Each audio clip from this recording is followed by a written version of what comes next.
29장 두 장을 보는데 혹시 미리 보신 분이 있을지 모르겠지만 민수기 28장과 29장은 굉장히 지루해요. 왜냐하면 절기와 제물만 나와. 이런 절기를 지켜라. 그때 이렇게 제물을 드려라. 몇 마리 몇 마리 몇 마리를 지라. 이게 두 장에 걸쳐서 나오기 때문에 성경을 읽을 때 굉장히 지루하고 어렵고 이게 도대체 무슨 의미일까라고 여러분들이 해석하기도 어려운 은혜 받기 참 힘든 장이기도 해요, 사실은. 그런 숫자만 계속 나열되기 때문에 그러다 보니까 굉장히 어렵지만 그렇게 써 있는 이유가 있어요. 왜냐? 이 제물 드리고 예배하고 제사 드리는 모든 것들 가운데는 중요한 이유가 있고 은혜 하나님께서 주시는 은혜가 있기 때문에 이렇게 써 있는 것이다라는 걸 기억하셔야 돼요. 그런데 오늘 28장과 29장을 보면 개인적으로 드리는 제사는 하나도 안 나와요.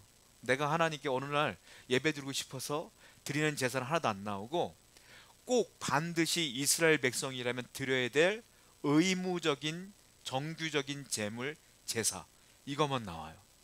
그것이 무엇인가 그 얘기들을 쭉 보려고 그러는데요. 여러 가지가 나오는데 여러분들 제가 쭉 성경을 봐도 헷갈리고 어려우니까 제가 표를 하나 준비를 했어요.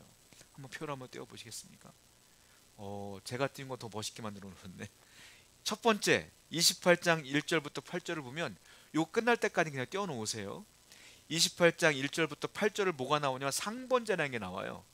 상번 제사를 드려라 이렇게 나오는데 상번 제사는 뭐냐면 매일 드리는 제사예요. 매일 성도라면 매일 제사를 드려야 되는데 어떻게 제사를 드리냐면 매일 순양 두 마리를 드리는 거예요. 아침에 한 마리, 저녁에 한 마리. 매일 드려라 365일. 그런데 이 제사만 드리는 것이 아니라 또 하나의 제사가 있어요. 소제를 드려야 돼. 그리고 전제까지 드려요. 전제까지. 이거예요. 그러니까 제사를 세 번 드리는 거야. 매일 번제를 아침과 저녁에 양을 잡아서 드리고요. 그리고 함께 드릴 때마다 뭘 드리냐면 밀가루와 기름을 섞어요. 그걸 불을 태워. 이걸 소제라 그래. 이걸 같이 드려. 그리고 전제가 뭐냐면 제단에 포도주를 붓는 거야. 이거 전제라 그래. 그러니까 한마디로 말하면 양을 태워 드리는 것은 밥. 우리 밥 먹을 때 반찬도 같이 먹죠. 밥이야 밥. 그리고 반찬이 뭐냐면 소제와 전제야. 그러니까 우리가 매일 밥 먹는 것처럼 이스라엘 백성들은 상번제라고 해서 매일 하루에 두 번씩 제사를 드려야 되는 건데 이 세 번의 제사, 세 가지 제사를 늘 드려야 된다라는 거예요. 이것이 뭐냐면 민수기 28장부터 1절부터 8절까지 나온다라는 겁니다. 그러니까 제물은 총 몇 마리예요? 양 두 마리. 매일 두 마리씩 드려야 되는 거예요. 또 하나는 28장 9절부터 10절에 보면 안식일 제사가 나와요. 오늘을 안식일이라 그래. 우리는 주일이라고 하죠. 안식일을 제사를 지내는 거예요. 안식일 때는 어떻게 제사를 지냐면 이 구약 시대는 토요일이 안식일이었죠. 근데 우리는 예수님 부활하신 날이 주일이기 때문에 우리는 주일날 안식일 제사를 드리는 거예요. 이게 예배입니다. 주일 예배예요. 어떻게 드리냐면 상번제는 매일 드리는 거니까 상번제에 드리는 제사 양이 있죠. 그 순양 두 마리에다가 추가로 또 두 마리를 더 더해. 안식일 날은. 그러니까 안식일 날은 몇 마리를 드려요? 총 네 마리를 드리는 거예요.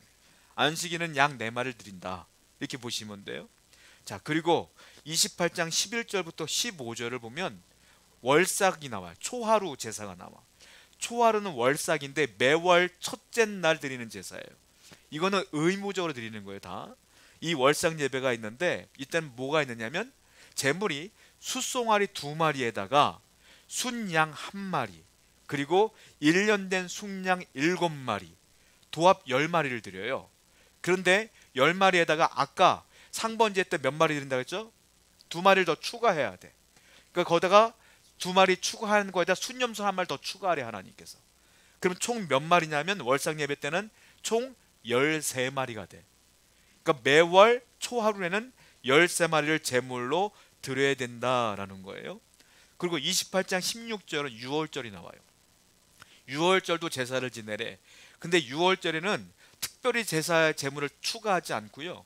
상번제 때 드리는 제물 두 마리 있죠. 그것만 딱 드리고 유월절 제사를 드리면 돼요. 그런데 유월절 다음이 중요해. 유월절 다음 날부터 7일간 무교절이라고 하는 절기가 있어요. 무교절을 지키는데, 무교절 때는 7일간 제사를 어떻게 지내냐면 상번제 이외에 그 제물을 또 추가하는 겁니다. 월상 예배 때 몇 마리 드린다고 했죠? 13마리 드린다고 했죠? 그 13마리의 양의 제물을 7일 동안 드리는 거예요. 매일. 그러면 7일 동안 드리면 몇 마리가 되냐면 91마리가 돼. 그러니까 6월절 지나고 7일 동안은 91마리를 드리는 거예요, 하나님께. 그리고 28장 26절부터 36절까지를 보면 오늘 본문에 77절, 오순절, 맥주절, 초실절이라고 불려진 절기가 있어요. 다 똑같은 절기야. 77절이라고도 하고 오순절이라고도 하고 맥주절, 초실절이라고 하는데, 구약 성경에 초실절이 두 개가 나와요. 초실절이 두 개가 나오는데 언제 있냐면 무교절, 아까 6월절 다음날 무교절 지날 때 그때 초실절이 등장을 해요. 그땐 보리추수예요. 근데 여기 나오는 초실절은 보리추수가 아니라 밀추수의 날을 초실절이라고 그래요. 그렇게 헷갈릴 수 있어요, 명칭이. 근데 두 가지 다 구약 초실절은 그렇게 보시면 되는데, 이 초실절, 맥추절, 오순절이라고 불려지는 이 절기 때는 어떻게 드리냐면 하나님께 제물을 드리는데, 보여주세요. 월상 예배가 똑같이 13마리의 제물을 또 드린다, 이렇게 보시면 돼요. 총 13마리를 드리는 거예요. 그리고 또 29장 1절부터 6절을 보게 되면 나팔절에 관한 절기가 나와요. 나팔절은 7월 1일인데 월삭과 같은 날이거든요.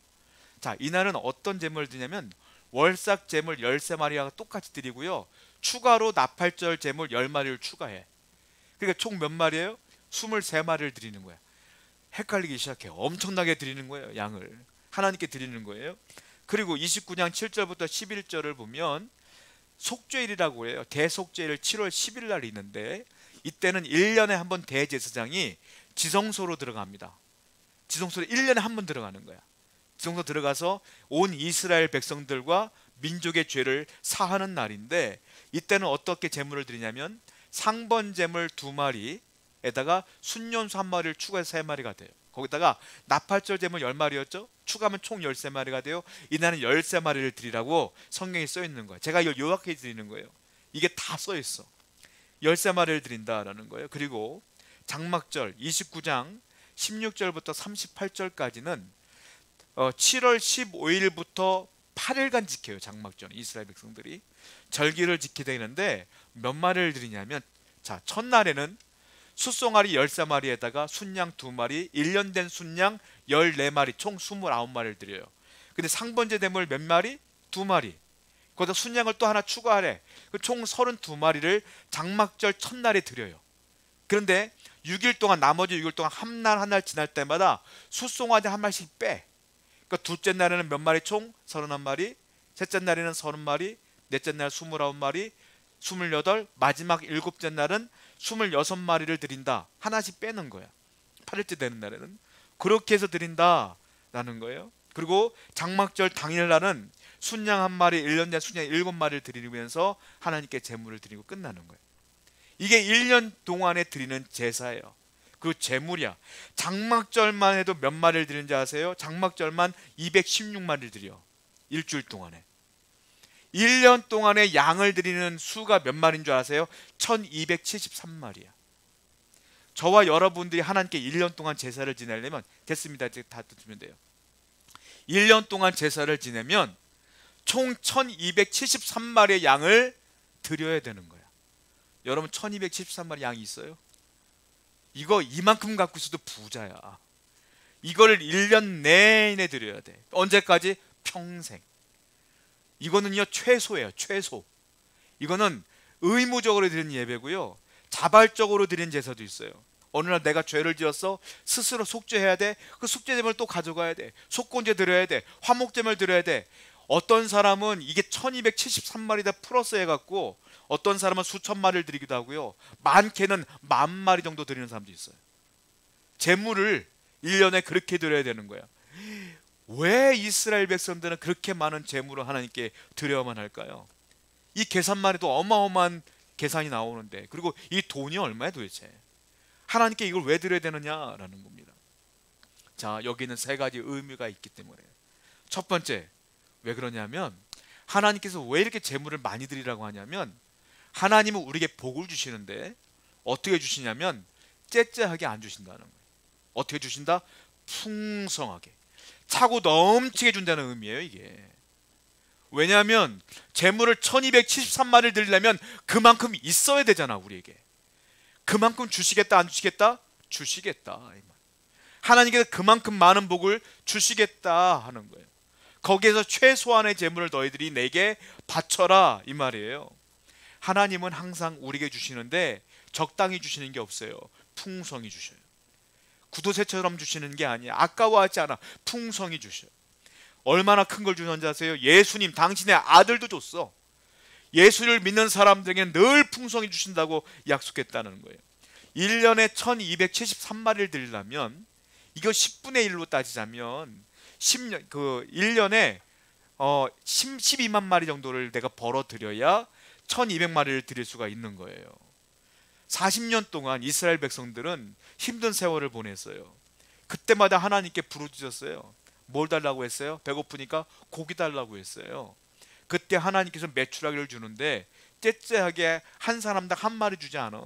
어떻게 줬습니까? 성경에 보니까 메추라기 떼를 보내는데 동서남북으로 하루길을 갈 정도의 면적의 메추라기를 떨어뜨려 주셨어요. 동서남북으로 하루 동안 걸어보세요 여러분들. 그게 얼마나 넓은 거리입니까? 그 면적에 주시는데 그 면적의 높이를 쌓였는데 두 규빗이 쌓였어. 한 규빗이 45cm예요. 두 규빗은 거의 1m가 쌓여 있는 거야.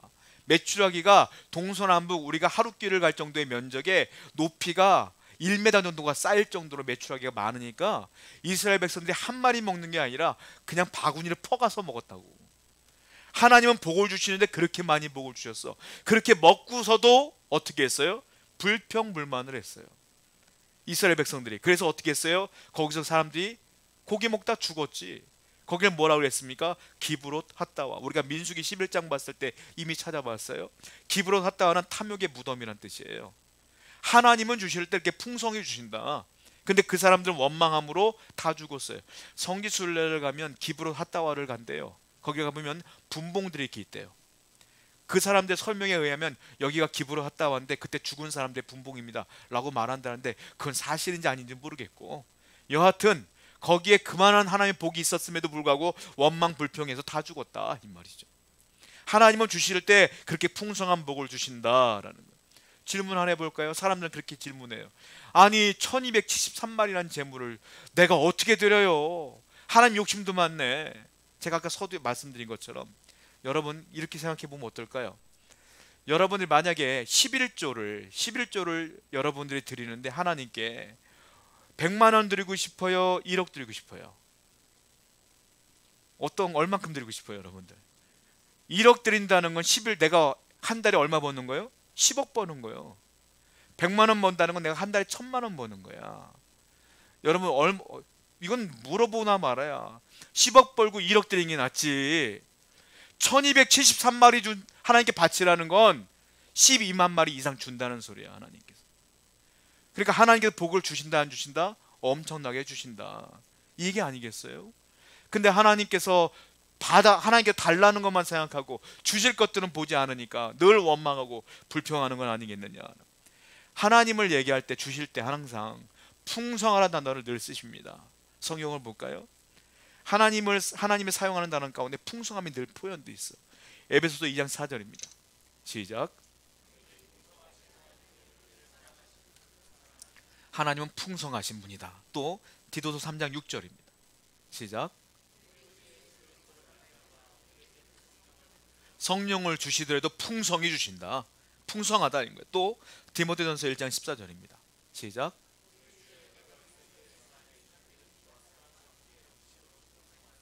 풍성하였도다. 빌립보서 4장 19절입니다. 시작.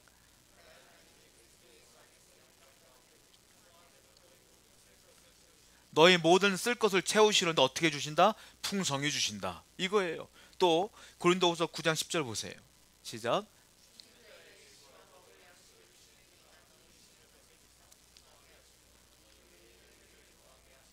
또 풍성하게 주신다. 에베소서 1장 18절입니다. 시작.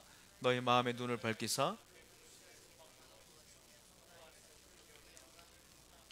자, 하나님의 단어를 보면 풍성하면 단어가 늘 쓰여요.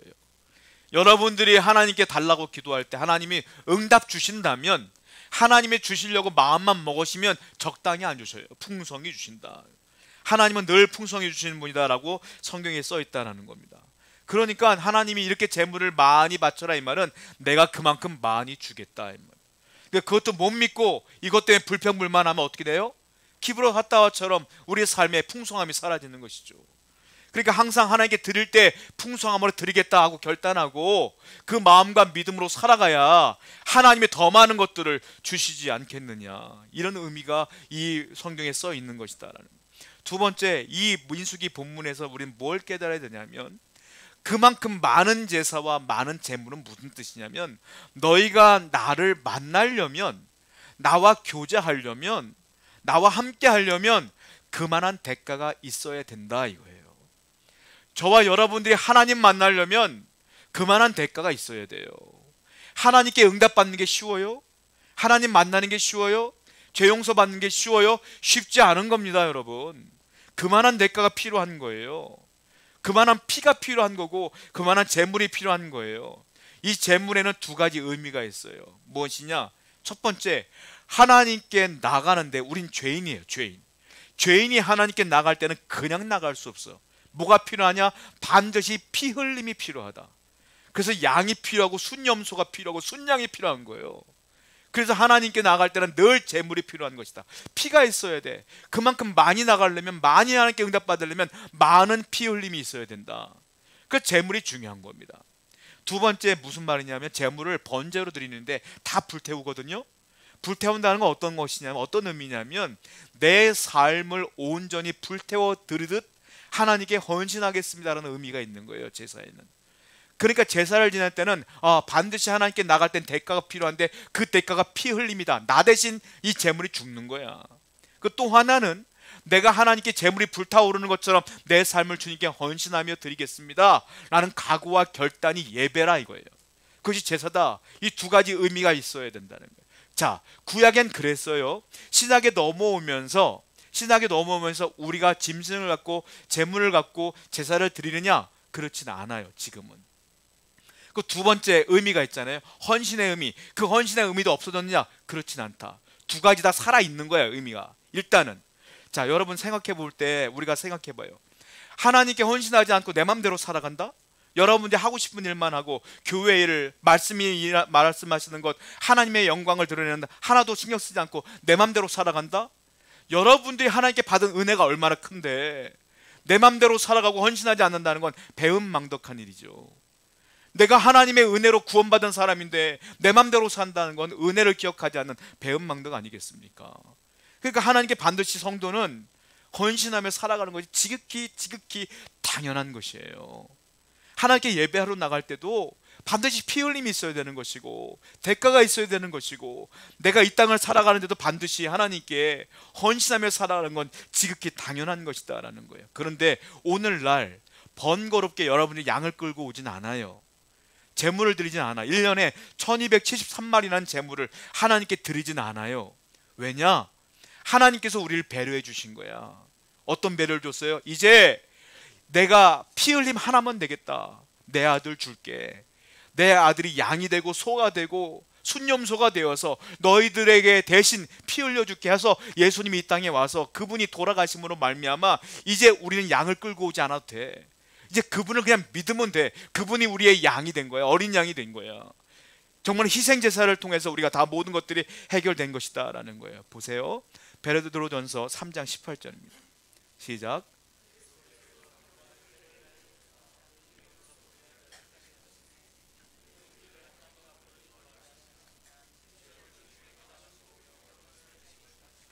단번에 죄를 위해 죽으셨어요, 그분이.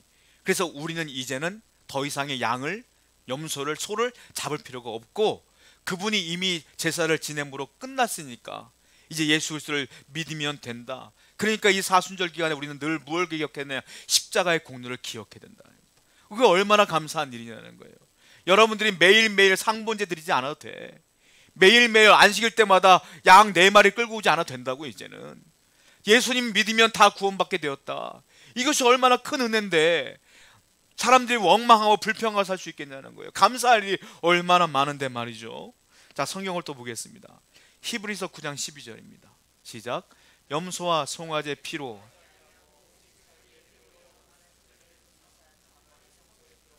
이제는 염소와 송아지의 피로 하지 않아요. 그분의 피가 이제 속죄가 된 거예요. 이제 그분을 믿으면 된다. 자, 이제 아까 말씀드린 것처럼 양을 끌고 오지 않아도 돼요. 하나는 끝났어. 두 번째 문제가 나왔어요. 여러분, 우리가 양을 태울 때 불 태운다는 것은 내가 헌신이라고 그랬잖아요. 두 번째 문제는 여전히 지금이야 저나 여러분에게도 남아있는 거예요. 하나님의 영광을 위하여 헌신하며 사는 것은 지금도 우리에게 사명이 된다. 지금 당연히 하나님을 위해서 살아가야 되는 건 아니겠느냐. 이것을 사도 바울은 이렇게 표현하고 있어요. 로마서 12장 1절입니다. 시작. 그러면 형제들아, 너희 몸을 하나님이 기뻐하시는 산제물로 드리라. 예, 이젠 양을 끌고 오지 않아도 우리의 몸을 거룩한 산제물로 드려라. 이것이 뭐라? 영적 예배니라. 이걸 뭐라고 말하냐? 헌신하며 살라 이거예요. 하나님의 영광을 위해 살라. 너의 삶에 열매가 있게 하라.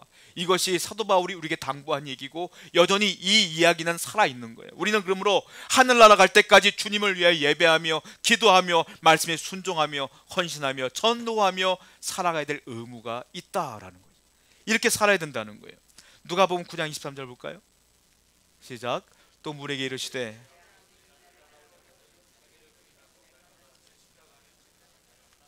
예, 자기 십자가를 지고 따르라. 이것도 헌신이에요. 내가 주님을 믿는 믿음의 사람으로 살아야 된다. 그러니까 모든 성도 여러분들은 비록 내가 하나님께 나올 때 양을 갖고 오지 않았어도 이건 예수님을 믿음으로 끝난 거고, 이제 예수님께 은혜 받으며 하나님께 은혜를 받으며 우리는 늘 각오하고 일주일의 삶을 살고 또 오고 또 하나님께 헌신하는 삶을 살다가 또 오고 이렇게 삶을 살아야 될 줄로 믿습니다. 이거 주님께서 원하시는 삶이다. 자, 세 번째 의미가 있어요. 이 절기와 제물은 사실은 그림자요 예표예요. 이 절기를 왜 이렇게 복잡하게 말씀했느냐, 왜 이렇게 규칙대로 제물을 드리라고 말씀했느냐, 이건 누군가를 의미하기 때문에 그래. 누구를 의미하느냐? 예수 그리스도의 인격과 사역을 예표하는 거예요. 그래서 우리는 예배 가운데 이 제물 가운데 이스라엘 백성들은 철저하게 지켰어야만 하는 거야. 성경을 보겠습니다. 골로새서 2장 16절과 17절입니다. 시작. 그러므로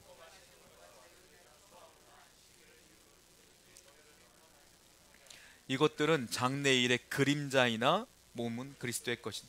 절기나 초하루 월삭을 말해요. 월삭이나 안식일이나 이 모든 절기 때 드린 제사는 17절 보니까 뭐예요? 장래일의 그림자다. 장래일의 그림자다. 이건 사실 뭐냐? 그리스도의 것이니라. 다른 말로 그리스도의 몸이니라. 예수님을 예표하는 게 절기요 제물이에요.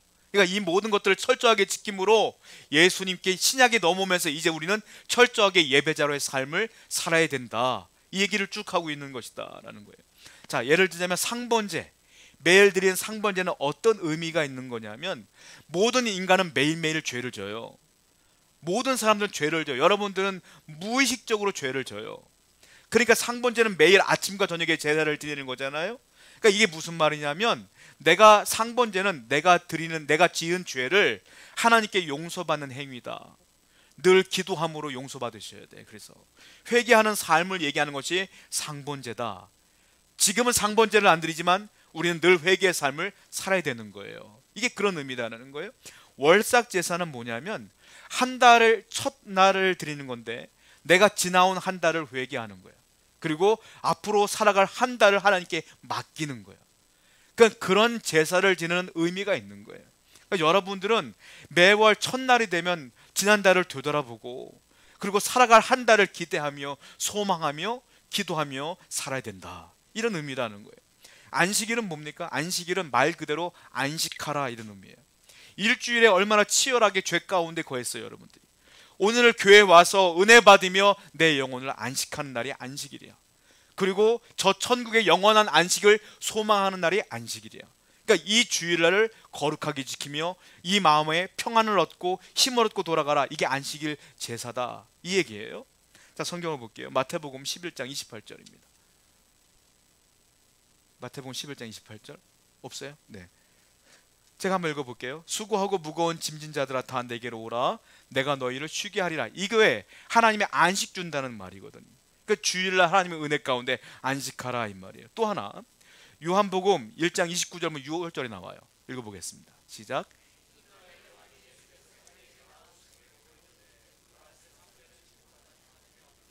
예, 6월절은 뭐냐면 예수님이 나 대신 죄를 지고 돌아가신 것을 의미하는 거예요. 그러니까 6월절을 제사를 지낼 때마다 나를 죄에서 건져주시는 은혜에 늘 감사하라, 이런 의미로 제사를 지내라는 거예요. 무교절이 있어요. 6월절 다음날 7일간을 지내요. 무교절은 왜 무교절이냐면 예수님이 나를 구원하신 것을 감사하여 뭐냐, 누룩이 없는 떡을 먹는 날이에요. 그러니까 이것은 무엇이냐, 절제하고 내 삶을 거룩하고 성결하게 하는 날이야. 그러니까 무슨 말이냐, 이 무교절은 내가 하나님께 늘 절제하며 거룩하게 살겠습니다 라고 각오하는 날이라 이 말이라는 거예요. 다 절기의 의미가 있어요. 맥주절은 뭐냐면, 자, 무교절 기간에 초실절이 있다고 제가 아까 설명드렸죠. 그 초실절은 보리의 첫 열매를 드리는 날이에요. 그게 무슨 말이냐면 보리가 첫 열매가 나타나, 이건 부활을 의미해. 예수님이 돌아가셨다가 우리의 부활의 첫 열매가 되는 것처럼 초실절은 그러므로 예수님이 날 위해 돌아가셨다가 부활했습니다 라는 의미로 드리는 거예요. 그리고 맥주절이라고 불려지는 초실절 나와요. 맥주절은 다른 말로 오순절이라고 그래요. 왜냐하면 초실절, 아까 말씀드렸던 무교절 기간에 있었던 초실절부터 일주일을 7번 지내. 그리고 그 다음날 오는 날을 초실절 맥주절이라고 그러고 오순절이라고 그래요. 왜?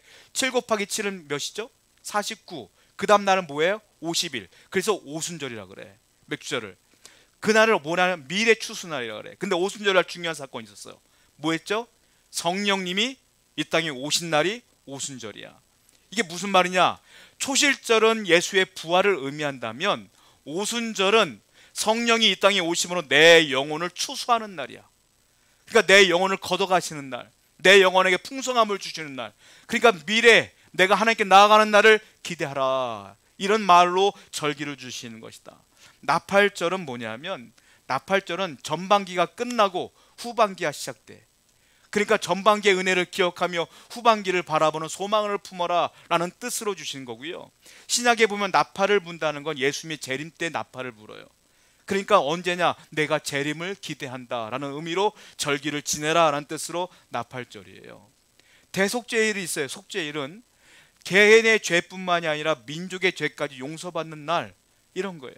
지난 1년간 지은 죄를 용서받는 날이 대속죄일이에요. 이때 어떻게 하냐면 양을 2마리를 갖고 와요. 그리고 염소 1마리를 또 갖고 와요. 그래서 어떻게 하냐, 양 1마리를 잡아요. 잡아서 지성소로 대제사장이 가서 그 시은자 속죄소라는 곳에 피를 뿌려. 그리고 용서를 받아. 그리고 1마리 양은 광야를 끌고 가요. 그리고 대제사장이 안수를 해. 그 민족의 죄가 이 양에게 넘어가는 거야. 그 염소에게 넘어가는 거야. 그래서 이 염소를 광야로 내보내. 그 광야를 걷다가 염소가 죽어요. 그러니까 이것을 뭐냐면 아사셀 염소라고 해서 민족의 죄를 짊어지고 가서 죽는 거예요. 그런 것이 대속죄일에 일어나는 일들이라는 거예요. 그러니까 하나님이 내게, 내 민족과 나에게 주는 모든 죄를 용서해 주시는 날을 기념하라 라는 뜻으로 절기를 지켜라 라는 거고요. 마지막 장막절이 있어요. 장막절은 뭐냐면 이스라엘이 출애굽을 하고 40년 광야 생활을 하지 않습니까?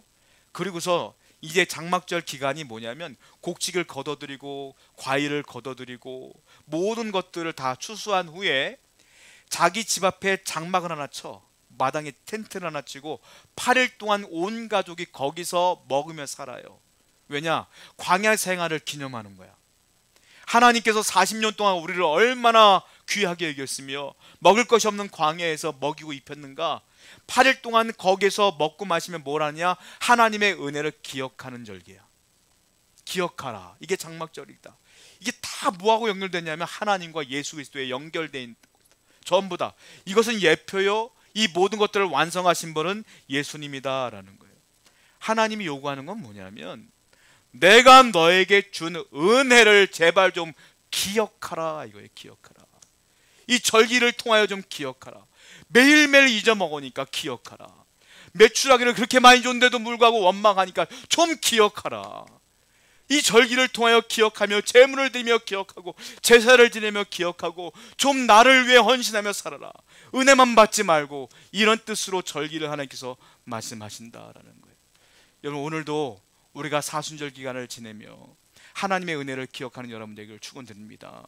기억한다면 오늘부터라도 하나님을 위해 사시기를 결단하는 여러분들에게 축원드립니다. 기도하겠습니다.